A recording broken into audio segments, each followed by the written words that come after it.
I'll say, I will learn from this and do better next time.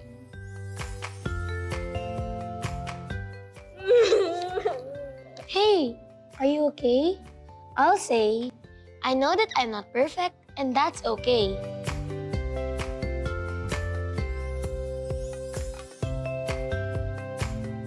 I'll try until I make it.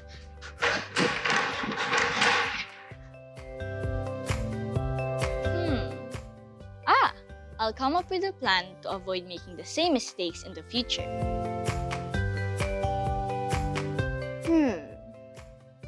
This will not stop me from taking risks and still trying new challenges.